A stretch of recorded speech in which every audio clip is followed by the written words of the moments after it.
오늘 주기도문 주님께서 가르쳐 주신 기도 이제 9번째 시간입니다. 악에서 구해달라고 기도하라. 다만 악에서 구하옵소서. 이렇게 주님께서 우리의 기도를 알려주셨습니다. 자, 악에서 구해달라는 기도입니다. 여러분, 우리는 선을 행한다 또는 마땅히 할 바를 했다. 그런데도 실제로는 굉장히 복합적인 상황, 우리가 인지하지 못한 또 오해한 상황들 때문에 나는 선을 행하고 있는데 얼마든지 악을 행하고 있을 수 있는 존재들이다. 그것을 여러분 인정하십니까? 나는 분명히 좋은 말 했는데 상대편은 막 상처를 받는 일들이 있잖아요. 그렇죠? 우리는요, 무지하기 때문에 악해지는 경우가 많습니다. 예를 들면 미국 유명한 오케스트라 지휘자 중에 레오폴드 스토코프스키라는 분이 있습니다. 근데 이분이 베토벤의 서곡을 연주하는데 이제 트럼펫 독주가 나오는 부분이 있어요. 그래서 이걸 좀 클래식 공연이지만 여기에 와 있는 사람들에게 좀 극적인 감동을 주고 싶어 갖고 이제 특별한 걸 준비했습니다. 그게 뭐냐면 트럼펫 주자를 관람석에 앉힌 거예요. 그리고서 갑자기 이제 관람석에서 트럼펫 소리가 팍 나온다고 생각해서 얼마나 놀라겠어요. 감동적이었어요. 이제 그걸 계획을 하고 있습니다. 그래서 이제 연주를 이제 악단을 향해서 열심히 했습니다. 그리고 이제 솔로로 트럼펫이 나오는 순간 갑자기 몸을 탁 돌아갖고 이제 관람석을 향해서 이렇게 했는데 아무 소리가 안 나는 거예요. 이상하다고 다시 해가지고 또 힘차게 더 했는데 소리가 안 나요. 이거 어떻게 된 건가 자세히 보니까 경비가 그 트럼펫 연주자 뒤를 붙들고 팔을 뒤로 꺾어갖고 의기양양하게 내가 이게 이상한 짓 하는 거 말렸습니다. 이러고 있는 거예요. 왜 그러겠어요? 생각해보세요. 연주자는 다 여기 있는데 관람석에 앉은 어떤 사람이 트럼펫을 들고 갑자기 불라고 하니까 음악회가 엉망이 될 것 같으니까 경비 입장에서는 어때요? 쏜살같이 달려갖고 막 입에 대고 불려는 거 뺏어갖고 팔을 묶고서 제압을 해갖고 지금 막 이러고 있는 거예요. 여러분 생각해보세요. 지휘하시는 분, 모든 걸 총괄하시는 분의 깊은 뜻과 의도를 모르면 내가 그냥 기존에 했던 방식대로 내 생각이 옳다고 생각하는 대로 하게 되면 그게 모든 걸 망칠 수도 있고 심지어 악해질 수도 있고 그 공연 전체를 엉망으로 만들 수 있는 거예요. 여러분 역사를 주관하시는 분, 그 역사의 굽이굽이 우여곡절 속에 있는 하나님의 놀라운 섭리를 우리가 어찌 알겠습니까? 네, 여러분 한번 생각해 보십시오. 인간은 생각보다 미련하기 때문에 더 악해질 수도 있고요. 또 너무나 영악하다, 너무나 똑똑해갖고 악을 증폭시키고 전 세계를 비극으로 몰아갈 수 있는 존재들입니다. 왜냐하면 만물 중에 심히 부패한 것이 사람의 마음인데 이걸 누가 알겠느냐라고 성경은 이야기를 하죠. 여러분, 나라는 존재는 악에 빠질 수 있는 위험성이 많은, 더구나 무지해갖고 내가 무슨 짓을 할지는 모르는 존재일 수 있다라고 깨닫는 것은요, 굉장히 높은 단계에 이른 겁니다. 우리는 보통 그래요. 항상 나는, 우리 가족은 선하고 악인은 따로 있다고 생각해요. 왜냐하면 여러분 보세요. 모든 드라마, 전설의 고향, 소설, 오페라 전부 다 한번 봐보세요. 악인이 딱 특정화되어 있습니다. 악한 놈은 항상 악해요. 그렇죠? 그래서 드라마에서 꼭 보면 영화에서도 그러잖아요. 차마 이제 악인이 잘못했다 그러니까 죽이지 못하고 띡 돌아서는데 뒤에서 칼 꽂다가 죽게 되잖아요. 악인은 그냥 악하다고 생각하고 영웅은 항상 선하고 착하다고 생각하는데 성경은 그런 논리를 인정하지 않습니다. 바로 가장 우리가 볼 때 선하다고 생각하는 내 자신이 누군가가 볼 때는 가장 악한 사람일 수 있어요. 악의 화신이 될 수 있는 위험한 존재가 인간입니다. 예외함이 없어요. 나라는 존재도 대단히 위험한 존재입니다. 누군가에게는 엄청난 고통을 줄 수 있는 존재라는 거예요. 그래서 우리는 악을 행하는 중에도 선을 행하되 나를 희생하면서까지 선을 행하는 영웅이다라는 착각이 우리는 가정생활, 직장생활, 친구 사이, 또 국가적인 문제 속에서 늘 자행되고 있는 심각한 상태입니다. 인간은 그래서 자기 평가에 있어서 되게 어리석을 뿐만 아니라 제한된 정보로 인해서 무지할 뿐만 아니라 편견과 또 자기중심의 시각 때문에 악을 선으로, 선을 악으로 둔갑시키는데 탁월합니다. 그래서 우리는 남이 아니라 바로 나, 그리고 너, 그리고 우리 모두가 악에 빠질 수 있고 악인이 될 수 있고 사탄이 될 수 있기 때문에 악에서 구하옵소서라고 기도하라고 주님이 말씀합니다. 그러니까 우리가 이제 예전에 이야기했던 시험에 들지 않게 기도하라 그랬잖아요. 그런데 그거는 소극적인 측면이죠. 적극적으로 더 솔직해지자. 너가 시험에 드는 정도가 아니라 너는 약한 존재일 뿐만 아니라 뭐예요? 악한 존재이기도 하다. 그러니까 악에서 구해달라고 기도해야 된다. 그 악을 악마적인 존재와 나를 구별해서 그 악으로부터 날 구원해달라는 게 아니라 나도 악마가 될 수 있는 존재다. 여러분 이거 인정하십니까? 안 하는 겁니까 지금? 여러분 그거 인정하세요? 그건 진짜 도통한 사람들이에요. 나도 악마가 될 수 있다. 늘 다른 사람만 악마로 생각하면 안 돼요. 자, 그러면 오늘 본문을 통해서 주님께서 보여주신 굉장히 중요한 몇 가지 가치가 있지만 우리가 오늘은 한 가지만 보려고 합니다. 범선물로. 설교를 짧게 하려고 어떻게든 노력을 하겠습니다. 첫 번째 우리가 생각하는 악의 실체에 대한 악의 실체. 이제 예수님께서 다만 악에서 구하옵시고 할 때 악에서 구해달라는데 그 악이라는 게 도대체 뭐냐? 여러분 여기에서 우리가 굉장히 중요시 생각해야 될 게 악의 실체에 대해서 근본적으로 우리가 오해를 하고 있기 때문에 나는 악인이 아니라고 생각하는 거예요. 또 악한 사탄이 따로 있다고 생각하는 거예요. 그러니까 악의 실체가 뭔지를 생각해 봐야 됩니다. 이 본문에 나오는 헬라어로는 악이 뭐냐면 포네로스라는 단어, 포네로스. 한번 따라해보세요. 포네로스. 이건 이제 나쁜 상태 또는 병든, 나쁜 또는 악한, 사악한 이런 여러 가지 뜻이 있어요.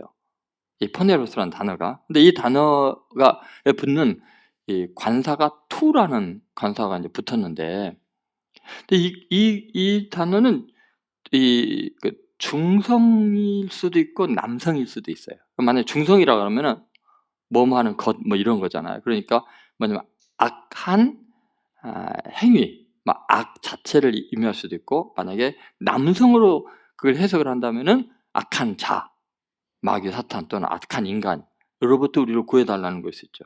그러니까 실제로 우리를 이 악에서 구원해달라는 말은 악한 행위나 악한 사건이나 악한 시대로부터 나를 구원해 주세요 이런 내용일 수 있는 거예요. 그래서 이 포네로스라는 단어가 예수님이 하신 말씀 신약성경에 보면 굉장히 많이 이 악한 세대에서 구원을 받으라 이런 표현들이 되게 많이 나오잖아요. 그러니까 어떤 대상으로서의 악한 상태로부터 우리를 구원해 주세요. 나쁜 상태로부터 구원해 주세요. 이런 뜻도 있어요. 그러나 남성 명사로 만약에 생각할 때 악한 자, 사탄이나 또 다른 자, 또는 그 악한 자가 나일 수도 있죠. 거기로부터 구원해 달라는 이야기가 될 수도 있다는 거죠. 그래서 로마이어라는 이제 학자가 이제 주기도문에 대해서 해석을 할 때 악에서라는 말을 내적, 외적인 모든 결정적인 위험에 대한 총괄을 말한다. 즉 사탄의 모든 능력에 대한 묘사. 그래서 이 사탄의 어마어마한 내 내부 속에서나 외부 속에서 작동하고 있는 이 결정적인 위험, 나를 무너뜨리려는 또 공동체를 무너뜨리는 이 악한 사탄의 힘으로부터 우리를 구원해달라. 이렇게 이제 해석한 로마이어라는 학자가 있고요. 힐러라는 분은 악한 자는 아담을 시험에 빠뜨리는 이래로 아직까지 그의 목적을 변형시키지 않고 있다는 거예요. 그래서 여전히 악한 자이며 하나님과 그리스도의 적이고 하나님과 그리스도를 믿는 모든 사람의 적이다. 그래서 이거는 이제 악한 자에 대한 것으로부터 구원해달라고 해석을 한 거죠. 그러면 이제 결정적으로 우리가 이제 실수하는 게 뭔가를 한번 생각해 봅시다. 그것이 악한 일이건 악한 자이건 간에 우리가 뭐에 대해서 실수를 하고 있냐면요. 이런 거죠. 이원론적인 관점에서 선과 악을 대비해서 보는 거예요. 이거는요, 이런 겁니다. 페르시아 신화에도 마찬가지고요, 마니교에서도 마찬가지고, 모든 지금 이단들이나 종교에서 빠져있는 게 뭐냐면 이원론적인 사고입니다. 세상은 두 진영으로 나눠져 있다. 선한 진영과 악한 진영. 사탄의 세력과 하나님의 세력, 이 두 개의 전쟁이다, 이렇게 이제 해석을 합니다. 이럴 때 문제가 뭐냐면요, 하나님은 스스로 있는 분이시죠. 그죠? 그러면 사탄은요? 사탄은 어떤 존재예요? 사탄도 악도 스스로 존재하나요? 여러분, 그게 불가능합니다. 우리가 이원론적으로 생각할 때 하나님의 힘과 사탄의 힘이 삐까삐까하고 이 둘이 싸우니라고, 선과 악의 전쟁이다 생각하는데 천만의 말씀입니다. 악은 스스로 파생되거나 존재하지 않아요. 악은 철저하게 관계론적인 측면에서 악이 되는 거예요. 이게 무슨 말인가를 이제 생각해보세요. 왜냐하면 창조주는 한 분이세요. 하나님은 스스로 계신 분이에요. 여러분 믿습니까? 그리고 존재하는 모든 것들은 하나님이 만들었어요. 그래서 존재하는 것 자체는 다 선해요. 하나님이 악한 것을 만드실 수가 없어요. 왜요? 선한 분이니까. 다 선을 만들었어요. 좋은 걸 만들었어요. 그것은 뭐 천사나 인간이나 동물들이나 다 하나님이 만든 작품은 선한 거예요. 그런데 문제는 뭐냐? 그것들 속에 있는 욕망들도 마찬가지예요. 여러분에게 있는 식욕, 성욕, 소유욕, 명예욕, 뭐 권력, 이 모든 것들이 하나님이 허락한 욕망들이고 하나님이 만든 사회 속에서 필요한 것들이기 때문에 그것들 자체가 악한 게 아니에요. 선한 거예요. 그러면 악은 어디서 나왔느냐? 하나님의 말씀을 버리고 내 원하는 걸 선택하면 그게 악이 되는 거예요. 그래서 우리가 이 악에서 구원받는 길이 뭐냐면 회개하는 겁니다. 회개가 뭐예요? 휴브죠. 하나님께서 너희는 휴브하라. 휴브가 뭐예요? 가던 길에서 돌아서 내게로 오라는 거예요. 그러면 나도 너에게 가겠다. 왜냐하면 하나님을 멀리 떠난 게 악이거든요. 선에서 멀어지는 것이 악이거든요. 선을 왜곡시키는 게 악이거든요. 그러면 돌아온다는 건 정상으로 바꾸는 것이고 하나님께 가까이 가는 것이 회개이고, 이것은 악에서 구원받는 정말 중요한 길이에요. 그런데 회개를 할 수가 있나요? 하나님의 말씀을 들어야지. 예배의 자리를 지켜야지. 내가 어떤 상태인지를 알고 하나님에서 얼마나 멀리 떨어지는 걸 알고 그럴 텐데, 예배를 소홀히 여기고 가장 기본적인 창조의 원리, 너희가 7일 중에 6일은 열심히 일하고 하루는 안식해라. 그러니까 나를 깊이 만나자. 너 일상 평상시에 만나는 거 중요하지만 너가 세상과 딱 분리된 시간, 분리된 장소에서 나랑 다시 한번 회복하자. 다시 만나자. 슈브해라. 여러분, 주일마다 우리는 슈브하는 거예요. 세상에서 정신없이 살다가 그곳에서 하나님을 증거하지만 하나님과 진실한 만남, 너무나 거룩한 하나님의 백성들, 성도들과의 아름다운 만남. 그러면 내 속에 일어났던 악들이, 이거 정말 악이었구나. 내가 하지 않을 말을 했구나. 해서는 안 될 짓을 했구나. 내가 뭔가를 남용했구나. 오용했구나. 이걸 깨닫게 되거든요. 근데 여러분 보세요. 한 주 빠져보세요. 14일 동안요, 점점 하나님에서 멀어집니다.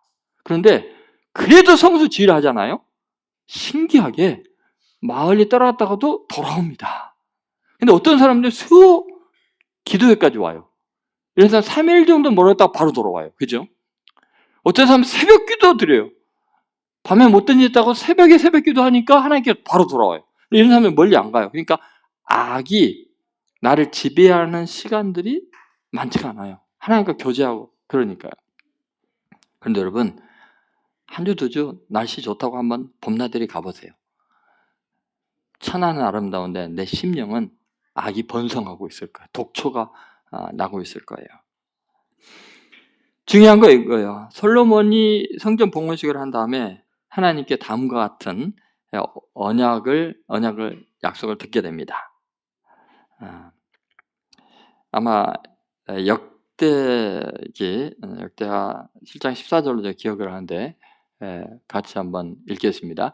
내 이름으로 일컫는 내 백성이 그들의 악한 길에서 떠나 스스로 낮추고 기도하여 내 얼굴을 찾으면 내가 하늘에서 듣고 그들의 죄를 사하고 그들의 땅을 고칠지라. 이거 뭐 고침을 받는 거예요. 죄가 사함받고 고침을 받는 게 뭐예요? 내 백성들 그 악한 길에서 떠나 스스로 낮추고 기도하여 내 얼굴을 찾으면 하나님 얼굴을 가까이 하는 거죠. 하나님께 가까이 하면 하나님이 죄를 사하고 악을 다 제거해 주시고 땅을 고쳐줄 줄로 믿습니다. 여러분 지금 이 민족이요 다들 선을 향하는 영웅의식에 사로잡혀 있습니다. 길에서 만나는 사람들마다 나라 구하는 사람들이 전부다. 여러분 한번 보세요. 악의 실체가 있는 게 아니에요. 그냥 교인이 악이 될 수 있다니까요. 악마가 될 수 있다니까요. 사탄아 내 뒤로 물러가라. 베드로에게 하신 말씀이에요. 근데 그 베드로가 회개하고 통곡하며 기도할 때 하루에 3,000명씩 구원하는 위대한 사람이 돼요. 여러분 성령 충만하면 사탄이 천사보다 능력 있게 쓰임 받아요. 여러분 믿습니까? 그래서 여러분은 하나님의 은혜 없이는 살 수 없는 존재들이에요. 우리는 존재 자체가 언제든지 가변적인 존재라는 거예요. 하나님과 관계성에서 모든 게 결정이 나요. 하나님에게서 점점 멀어지면 한없이 약해지고 추해지고 더러워지고 악해집니다. 근데 그 악했던 사람도 천부의 의접 손들고 주 앞에 옵니다. 하나님 붙들면 하나님이 다 맞아주시고 죄도 사해주고 그 땅을 고치고 가족을 고치고 그 민족을 새롭게 할 줄로 믿습니다. 그래서 여러분 우리는요 하나님을 가까이 하는 것이 중요하고 그래서 예수님께서 내가 너희 안에 너희가 내 안에 있으면 뭐든지 원하는 대로 구하라. 그냥 가까이 하는 정도가 아니고 뭐예요? 예수님이 내 안에 있고 내가 예수님 안에 있는 거예요. 그럼 어떻게 하느냐? 말씀대로 순종해서 사는 것. 그것이 예수님을 사랑하고 함께 있는 거죠. 제가 이제 여러분에게 굉장히 좋은 연극을 하나 보여드릴 거예요. 원하시는 분들에게. 원하지 않으면 할 수 없죠. 예술연당에서 이제 다음 주부터 시작되는 영화인데 아서 밀러의 시련이라는 영화입니다. 근데 그 배경으로 1692년에 매사추세츠주의 세일럼이라는 마을에서 일어나는 마녀 사냥에 대한 이야기예요. 제가 길게 할까봐 짤막하게 요약을 하면 이런 겁니다. 아주 순수한 소녀들이 그렇잖아요. 뭐 나는 어느 남자친구가 날 사랑하게 되면 좋겠어 뭐 이런 거 있는데 이제 자기네들끼리 모여서 밤에 숲속에 들어가서 이교도 의식을 하는 거예요. 자기 소원을 비는 거예요.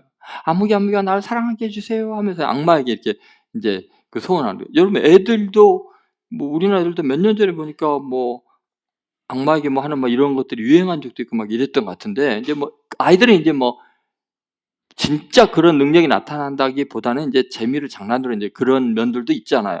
근데 애들이 이제 밤에 숲에서 막 그러다가 막 이제 자네들끼리 누가 나 사랑해 주세요 막 흥분하다가 막 우통 벼서 제끼고 막 뛰면서 갔는데 그 옆을 목사님이 지나가다가 봤어요.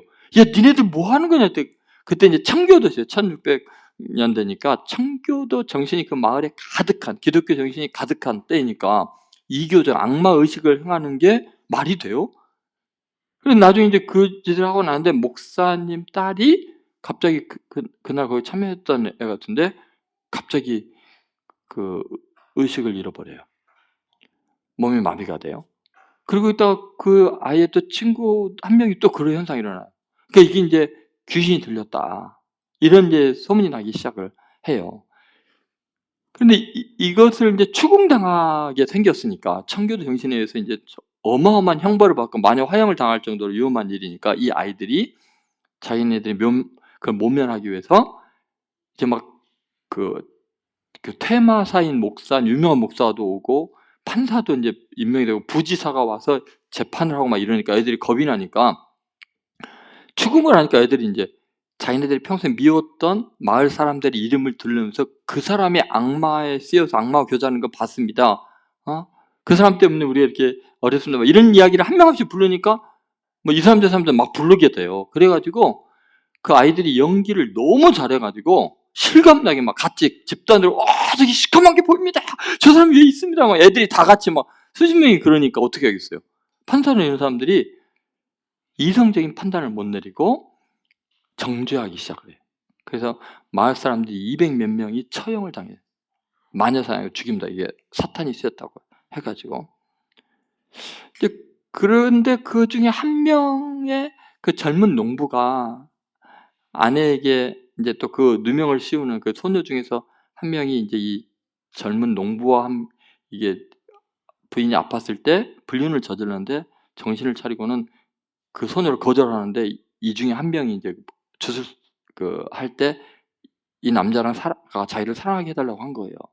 그러니까 이걸 거부를 하니까 또 이 집안을 또 악마화 시켜서 이제 죽이기 직전 뭐 이런. 근데 끝까지 이제 진실을 위해서 죽음을 선택하고 그냥 처형당한 그런 이야기예요. 복잡한 거는 가서 보시면 되고. 근데 중요한 건 제가 보기에 이런 겁니다. 그 아셈 밀러의 설정이 대단하다는 거죠. 왜냐하면 소녀들은 너무나 아름답고 순수해요. 그렇잖아요. 보통 그 죽임을 당한 마을 아저씨들 보면은 증인들 나온 거 보면 정말 무식하고 포악하고 막 농부들이고 노예들 뭐 종이었던 사람들 뭐 이런 사람들 말하는 것도 거칠고 그래 그럼 나 죽이냐 뭐 이런 식으로. 그런데 소녀들은 너무나 순수하고 아름다운데 자기네들이 행한 짓을 덮기 위해서 다른 사람들을 죽게 하는 일에 같이 움직여요. 똑같이 행동을 하고. 보세요. 뭐가 선이고 악이냐는 거예요. 누가 악마가 누가 천사냐는 거예요. 아까 말했던 프랭크인가 크렉타라인가 그 농부도 마찬가지예요. 분명히 불륜을 저지르고 자기가 죄인인 걸 알고 아내한테 미안하다고 아내도 용서를 했어요. 누가 봐도 자기가 불륜이라는 걸 드러나지 않을 텐데 드러내고서라도 아내를 살리고 진실을 하려고 해요. 그러면 사람들이 보기 저 사람이 죄인인데 오히려 그 사람은 아내를 지키고 가정을 지키고 그러기 위해서 목숨을 거는 스스로 사형을 선택하는 그런 결단을 해요. 여러분 청교도 정신이라는 굉장히 중요한 기독교 역사상 가장 위대한 미국을 건설한 그 정신이 마녀 사냥이라는 참혹한 일의 원인이 될 수도 있어요. 중요한 건 뭐냐면 내가 절대적으로 옳다고 생각하고 내 스스로 완전하다고 생각하면 이미 하나님을 멀리 떠난 거예요. 예수님은 의인을 부르러 온 것이 아니라 죄인을 부르러 왔어요. 하나님께 돌아가고 하나님을 가까이 하는 사람은 내가 약한 존재이고 죄인이라는 걸 아는 존재들만이 하나님을 가까이 해요. 신기합니다. 바리새인, 서기관, 장로들 전부 다 정의를 실현하겠다고 예수님을 십자가 못 박아 죽였어요. 근데 세리와 창의류가 자기가 스스로 죄인이라고 생각하는 사람들은 예수님을 믿고 우리 역사의 흐름을 바꾸는 위대한 인물들이 되었어요. 여러분 다만 악에서 구하옵소서 이거는 외부적인 이 사회학 저 나쁜 놈들에게서 우리나라를 지키고 나를 지켜주세요가 아니에요. 바로 내가 악마가 될 수 있기 때문에 하나님 내가 하나님께 가까이 하기를 원합니다. 다시 신앙생활하고 다시 성경을 읽고 다시 무릎을 꿇어 기도하고 다시 내가 찬양하고 다시 성수주의를 하고 다시 하나님의 원리대로 주님의 뜻대로 살겠습니다. 그런 결단 없으면요 나가는 순간 악마 될 수 있다니까요. 그렇잖아요. 여러분 주차장 가서 또 가다 신호등 앞에서 문 내리고 욕하고 싶고 막 저만 그런가요? 저는 오늘 이 말씀을 통해서 여러분이 정말 악으로부터 또 자신 속에 있는 그 악마로부터 하나님께 구원해달라고 겸손히 기도함으로 하나님을 가까이 함으로 참된 자유인 거룩한 하나님의 사람들이 되시기를 주의 이름으로 축원드립니다.